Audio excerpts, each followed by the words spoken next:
Hola y bienvenidos a Revolutions, episodio 5.21, la tercera hermana.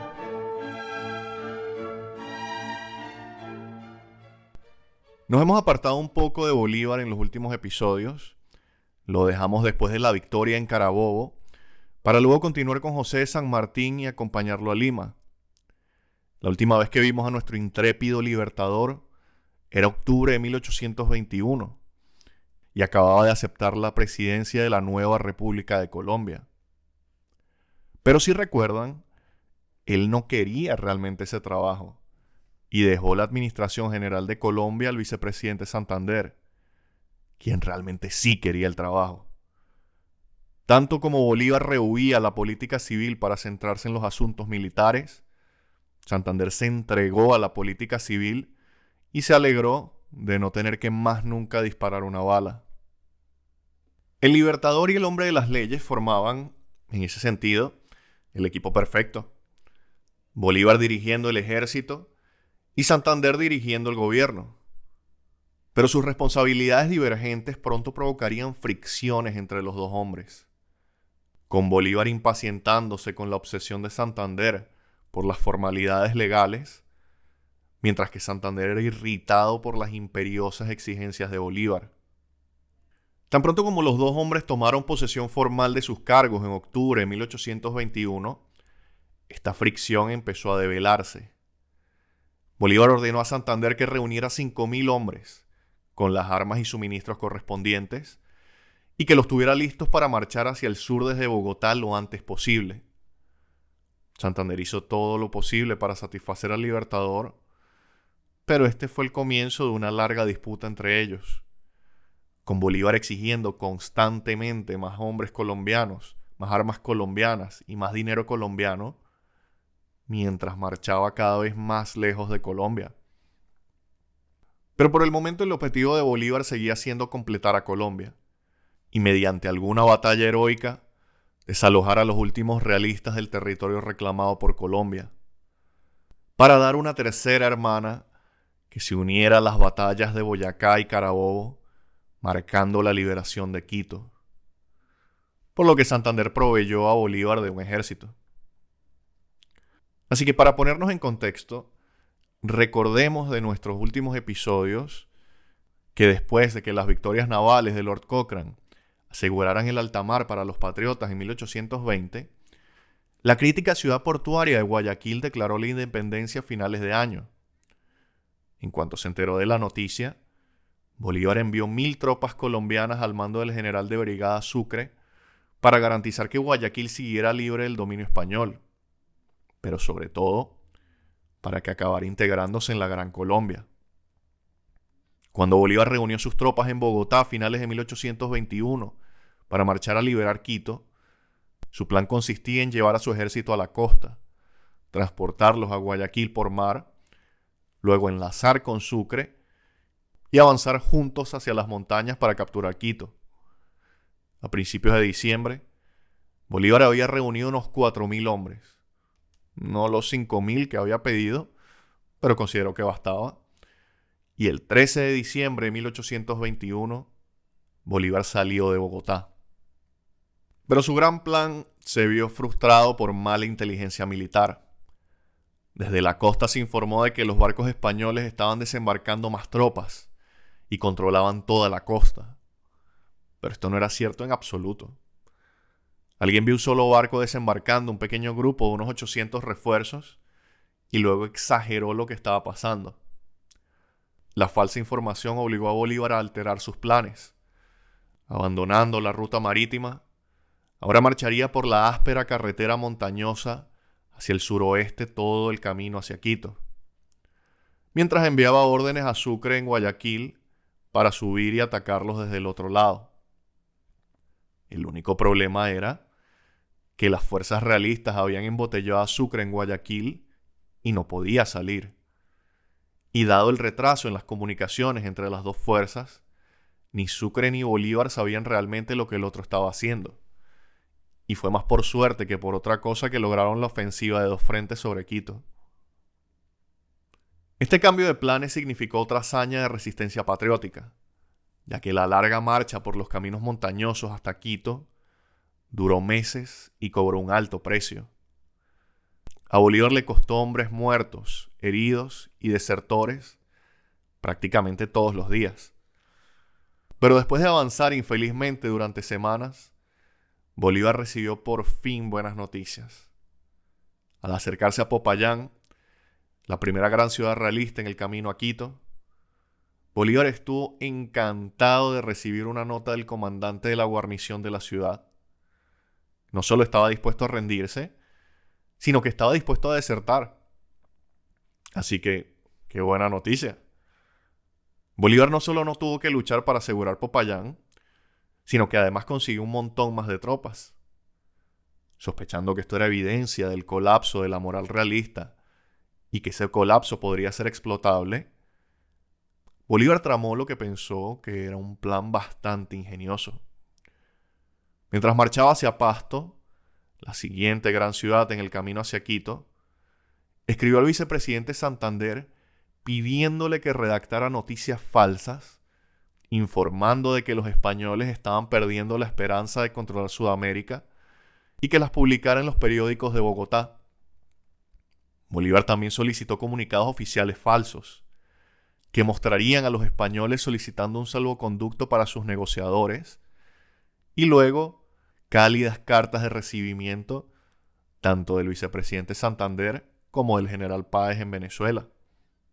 Y dada la reciente revolución liberal en España, la idea de que los españoles pudieran haber enviado emisarios para negociar la rendición no era en absoluto inverosímil. Y así, cuando Bolívar llegó a las puertas de Pasto, tenía un montón de documentos apoyando su engaño.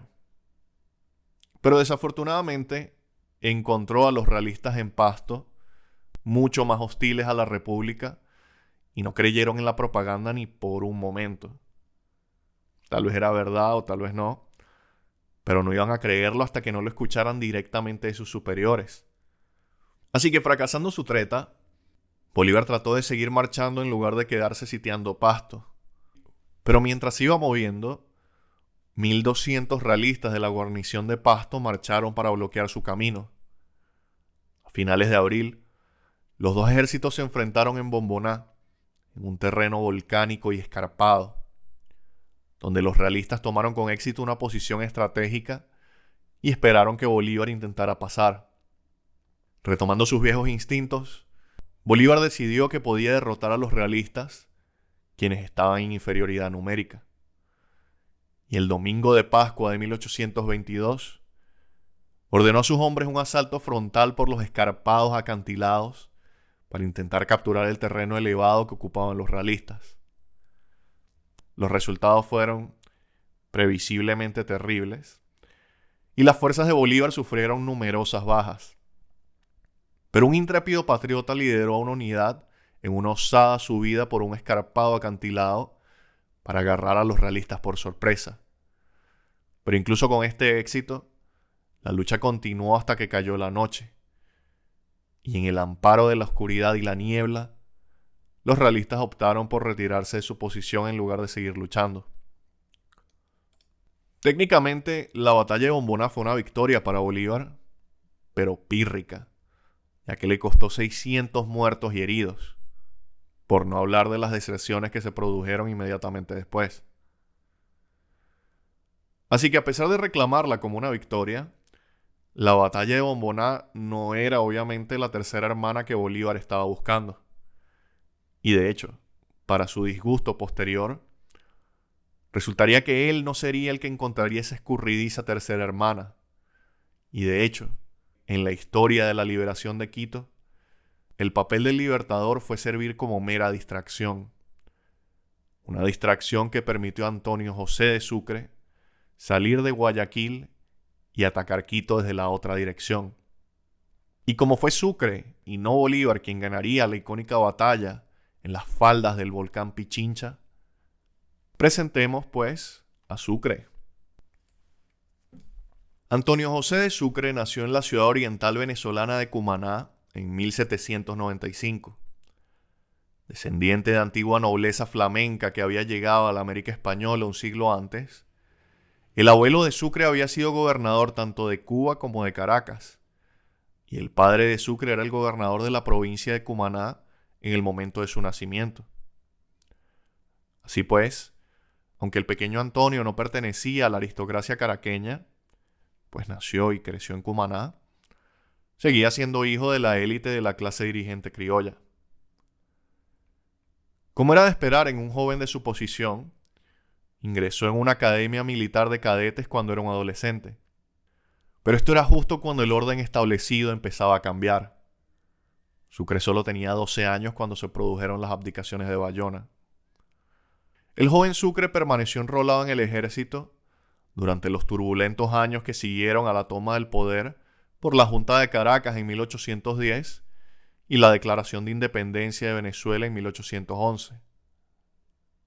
Situado en Oriente como oficial subalterno, Sucre no parece haber prestado mucho servicio militar durante las campañas dirigidas por Francisco de Miranda. Y después de la caída de la Primera República en 1812, Sucre parece haber sido simplemente amnistiado por el victorioso Monteverde.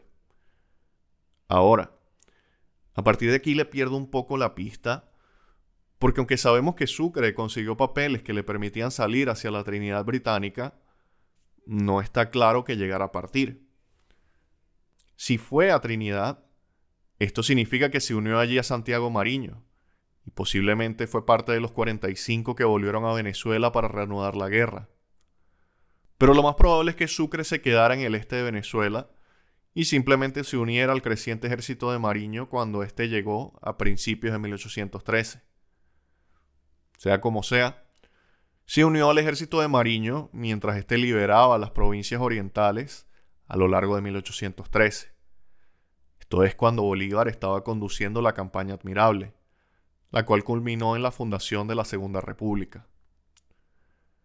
Pero tras la fundación de la Segunda República, la vida de Sucre dio un giro trágico. Como vimos en el episodio 5.11, cuando la Legión Infernal estaba expulsando a los republicanos hacia el este, la patria de Sucre se convirtió en una sangrienta zona de guerra, ya que aquí la guerra a muerte seguía en pleno apogeo. Nadie se salvó, ni civiles ni soldados. Y la mayoría de los hermanos y hermanas de Sucre y su extensa familia fueron asesinados a lo largo del sangriento año de 1814, mientras la Segunda República se derrumbaba. El propio Sucre solo sobrevivió porque siguió al general Bermúdez a la relativa seguridad de la isla de Margarita. Pero resultó ser solo un refugio temporal, porque la gran armada de Pablo Morillo apareció rugiendo en el horizonte a finales de 1815. Y los últimos venezolanos republicanos que quedaban en la isla de Margarita se vieron obligados a huir a Cartagena. Esto significa que Sucre estuvo presente en el posterior asedio de Cartagena por parte de Pablo Morillo, y junto con Bermúdez y el pícaro general escocés Gregor MacGregor, Sucre fue uno de los que protagonizaron la fuga final de Cartagena en diciembre de 1815, y formó parte de los refugiados patriotas que se embarcaron hacia la República de Haití. En Haití, Sucre se reunió con Mariño, fue ascendido a coronel y se convirtió en el jefe de Estado Mayor de Mariño. Pero esta fue también la primera vez que Sucre se encontró con Bolívar, al menos de cerca. Y aunque no sabemos cuál fue la primera impresión el uno del otro, para entonces Sucre había desarrollado lealtad a una causa revolucionaria mayor, que se extendía más allá del poder local caudillista perseguido por su antiguo superior Mariño. Todos se embarcaron juntos hacia Venezuela, pero, como mencioné en el episodio 5.14, cuando Mariño empezó a ignorar las órdenes del jefe supremo Bolívar, Sucre formó parte del grupo de 30 oficiales que abandonaron a Mariño y cabalgaron para unirse a Bolívar. Sucre demostró que su apego a la causa revolucionaria era mayor que su apego a cualquier hombre en particular. Nombrado comandante del Bajo Orinoco, fue elevado a general en 1819 por el vicepresidente Sea, que buscaba más hombres comprometidos con la gran causa revolucionaria. Es entonces cuando Sea intenta y fracasa en su intento de ejercer autoridad sobre Mariño y Arismendi, y asciende a general al sumamente capaz Sucre, a pesar de que éste contaba aún con solo 25 años de edad. Así que Sucre no estuvo presente en la marcha de Bolívar hacia los Andes, ni en la batalla de Boyacá, pero sí se encontró con Bolívar cuando el Libertador regresaba corriendo a Angostura para hacer frente al golpe de estado que habían orquestado Mariño y Arismendi. Todo esto en el episodio 5.17. Sucre ya se había ganado el afecto de Bolívar cuando abandonó a Mariño, pero este es el momento en el que parece que realmente Bolívar empezó a ver a Sucre como un potencial heredero. El joven Sucre mostraba una sabiduría avanzada para su edad. Su único defecto era el hábito de microgestionar todo. Quería escribir cada despacho y revisar cada envío de suministros. Pero en los desarrapados ejércitos venezolanos, que a menudo parecían improvisados a base de altanería y coraje, un poco de microgestión no era exactamente algo malo. Así que Sucre se unió a Bolívar y se ganó la confianza del Libertador, hasta el punto de que fue uno de los principales intermediarios durante las negociaciones finales con el general Pablo Morillo en 1820. Y estuvo allí cuando se emborracharon y pusieron esa gran piedra al borde de la carretera. Y así, cuando en enero de 1821 llegó la noticia de que Guayaquil se había sublevado, no hubo hombre en quien Bolívar confiara más para dirigirse a la ciudad y tanto defenderla de la reconquista española como, lo que era más importante, preservarla para su futura anexión a Colombia. Había muy pocos hombres en los que Bolívar pudiera confiar fuera de vista, y Sucre demostró ser el mejor de ellos. Y Bolívar diría más tarde que si Dios le hubiera dejado elegir una familia, habría elegido a Sucre como hijo. Tras llegar finalmente a Guayaquil en la primavera de 1821, Sucre y sus 1000 soldados fueron bienvenidos a la causa, o por lo menos en su mayoría.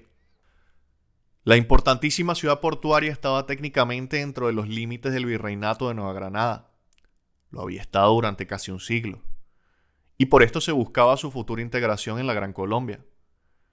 Pero antes había formado parte del virreinato de Perú, y los lazos económicos y sociales cotidianos de Guayaquil se inclinaban claramente hacia el sur por la costa hasta Lima. Todos los que pasaban por el puerto de Guayaquil iban o venían de Lima, así que la población estaba dividida en cuanto a su independencia.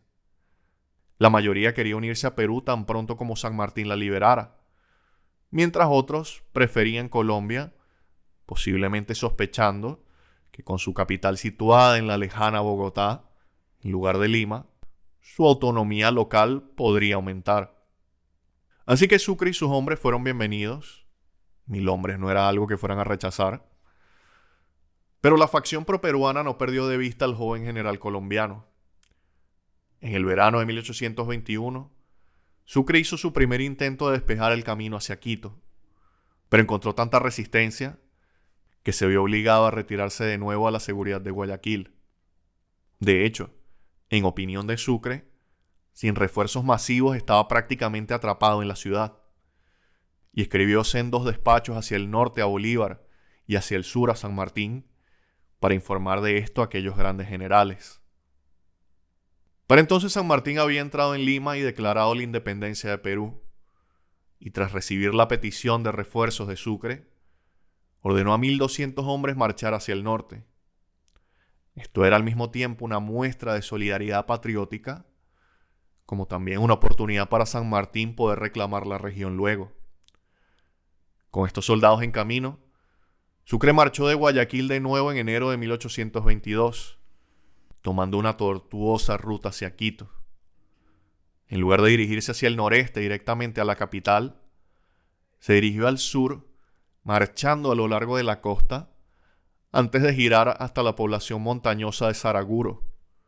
Allí se unió a los 1200 refuerzos peruanos, dirigidos por el joven coronel Andrés de Santa Cruz.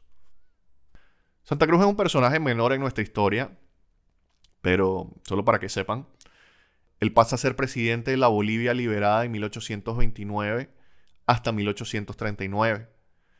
en medio de lo cual también se convirtió en el protector supremo de la Confederación Perú-Boliviana, que fue durante la Guerra de la Confederación que se libró contra Chile y Argentina.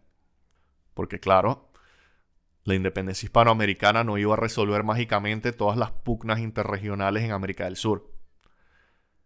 Pero bueno, Sucre y Santa Cruz se prepararon para hacer marchar su ejército combinado, ahora de unos 3.000 hombres, a través de las montañas hasta Quito, desde el sur profundo, en lugar de llegar a ellos desde la costa.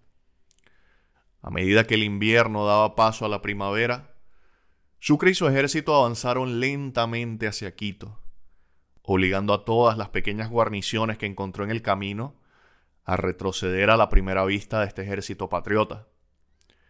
Y ninguna de estas guarniciones pudo ser reforzada porque al mismo tiempo el ejército de Bolívar estaba marchando desde Colombia y, como era de esperar, estaba mereciendo una gran cantidad de atención realista.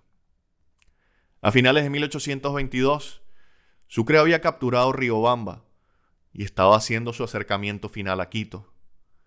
Los líderes realistas en la capital finalmente se dieron cuenta de que Sucre representaba una verdadera amenaza y fortificaron fuertemente las principales carreteras que conducían a la ciudad. Estas fortificaciones eran lo suficientemente fuertes como para que Sucre determinara que un ataque directo a la ciudad sería suicida. Así que en lugar de tomar las carreteras principales, Sucre condujo a sus hombres alrededor de la peligrosa cima volcánica que rodeaba la ciudad para flanquear las defensas de Quito. No fue hasta mediados de mayo cuando los realistas se dieron cuenta de que Sucre los estaba rodeando a través de las montañas. Intentaron reagruparse, pero con un último avance a 3.000 metros del gran volcán de Pichincha, el ejército de Sucre descendió de las montañas en la mañana del 25 de mayo de 1822. El ejército de Sucre se encontró con una fuerza de defensa realista de unos 2.000 hombres, y los dos bandos se enzarzaron de inmediato en una intensa batalla en la que ninguno de los dos parecía ser capaz de imponerse. Ambos trataban constantemente de tomar el terreno más elevado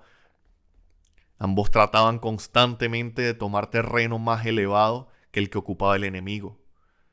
Finalmente, tras horas de lucha, las líneas realistas retrocedieron hacia Quito justo antes de que sus comandantes dieran la orden formal de retirada. Las fuerzas patriotas persiguieron a los realistas en retirada hasta las puertas de la ciudad. Pero Sucre ordenó a sus hombres que no entraran en la ciudad, pues no quería que entraran para robar y destruir, porque estaban allí para liberar a Quito, no para saquearla. Al día siguiente, Sucre exigió al comandante de la guarnición de Quito que se rindiera, y creyendo honestamente que era inútil resistir, el comandante se rindió, por lo que Sucre pudo conducir a sus hombres pacíficamente a Quito. Sucre, hombre de honor, inteligente y generoso, hizo todo lo posible por mantener a sus tropas a raya, para que su llegada fuera celebrada por los habitantes de la ciudad y no resentida. También cumplió las condiciones de rendición que había establecido. Tras poner bajo custodia a las tropas realistas supervivientes, cualquier soldado español que quisiera abandonar el país era libre de hacerlo, con todos los honores militares. Aunque, si alguien quería quedarse y desertar a la causa patriota de la libertad y la justicia, etcétera, etcétera, bueno, era libre de hacerlo. La mayoría de los soldados optaron por abandonar el país y volver a casa, pero más de unos pocos se cambiaron de bando. La caída de Quito fue la gran ficha de dominó que los patriotas esperaban que fuera. El resto de las ciudades de la región en poder de los realistas bajaron las armas y dijeron: ya, olvídense, no tenemos chance. En cuanto supieron que la capital había sido tomada. Incluso los incondicionales de Pasto se negaron a morir por la causa, y con Bolívar aún rondando por los alrededores, se rindieron. Ahora, como era habitual en Bolívar, estaba emocionado y consternado por todo esto. Emocionado por todas las razones obvias. Bueno, ya saben, victoria total y todo eso. Pero estaba un poco molesto porque su victoria en Bombonay iba a ser eclipsada por la victoria de Sucre en Pichincha. y además que la gloria por haber encontrado a la tercera hermana sería para Sucre y no para Bolívar.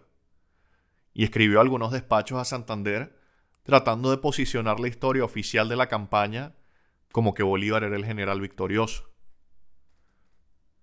Pero para ser justos con Bolívar, pronto superaría su decepción. Después de todo, fue Sucre quien ganó la batalla.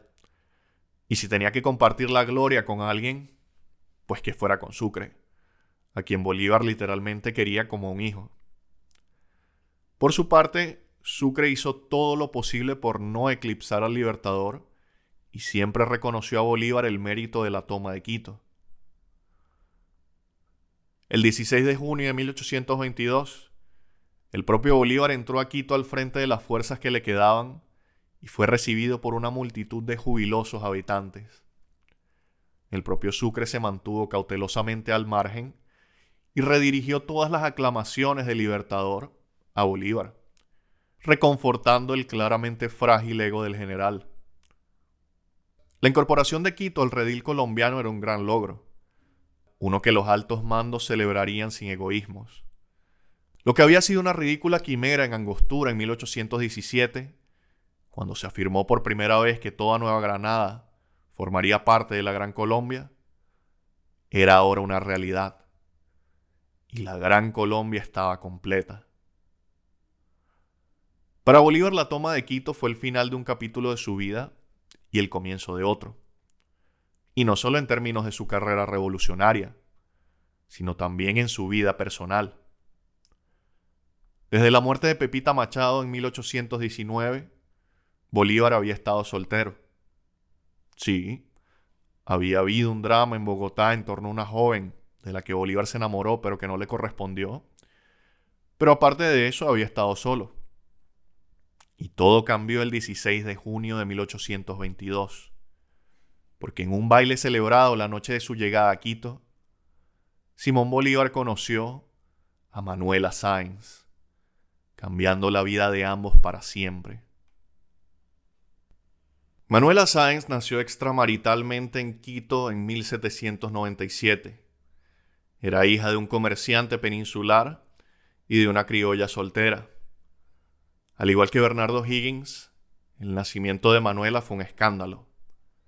Ingresada en un orfanato que se especializaba en esos casos, la niña se crió en anonimato hasta que su madre murió cuando ella tenía 6 años. Normalmente, esto lo hubiera dejado en el más absoluto anonimato y completamente sola. Pero para conmoción de su familia, el padre de Manuela decidió que no iba a abandonarla. Así que, sin reconocer formalmente la paternidad, prácticamente eso fue lo que hizo. No solo la mantenía económicamente, sino que también la llevaba habitualmente a cualquier acto familiar. Así, aunque Manuela era huérfana, entre comillas, se convirtió en un miembro cómodo de la sociedad criolla local, aunque debido a las circunstancias de su nacimiento, nunca sería totalmente aceptada.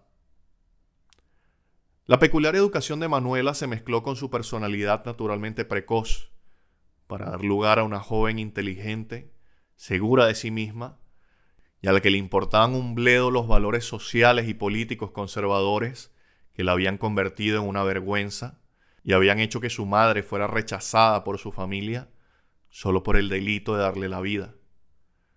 Cuando Manuela llegó a la adolescencia, las guerras de independencia hispanoamericanas estaban empezando a hacer estragos, y ella se convirtió en una apasionada patriota. A los 17 años, su padre arregló su matrimonio con un comerciante inglés de mediana edad llamado James Thorne, quien residía en Lima, y que se convertiría en la salida de Manuela para poder escapar de las limitaciones de su infancia huérfana.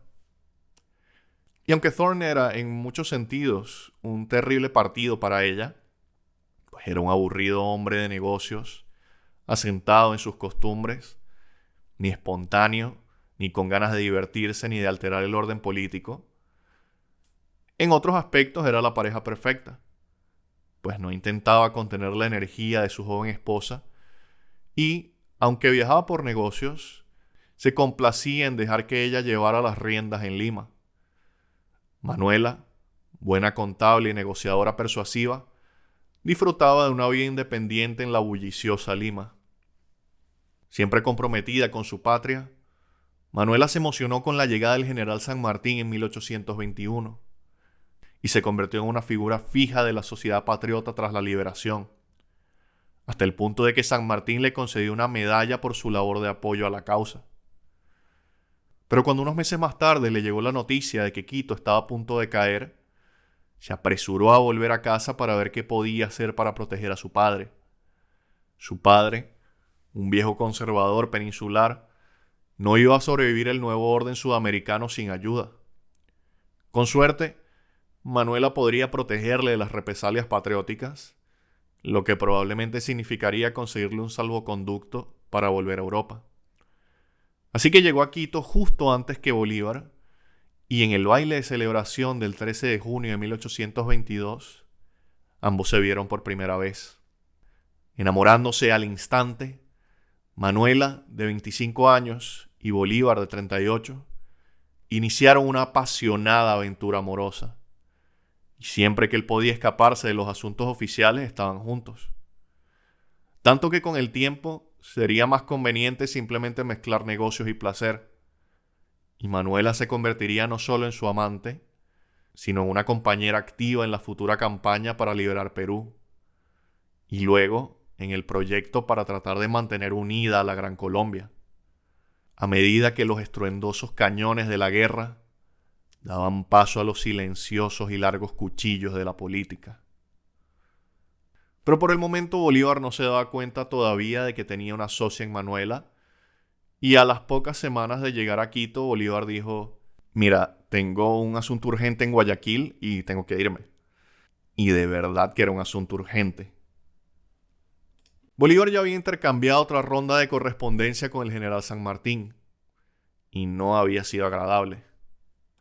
El protector del Perú había escrito al Libertador y le había dicho: oye, felicitaciones por tu triunfo, pero ni se te ocurra anexar Guayaquil. A lo que Bolívar respondió: bro, Guayaquil es 100% parte de Colombia, claro que me la voy a anexar. Pero Bolívar dijo además: oye, no hagamos esto por carta. Ven al norte. Tenemos que reunirnos en persona. Y de un gran general a otro, arreglamos esto. Así que para mediados de julio, quedarse en Quito ya no era una opción.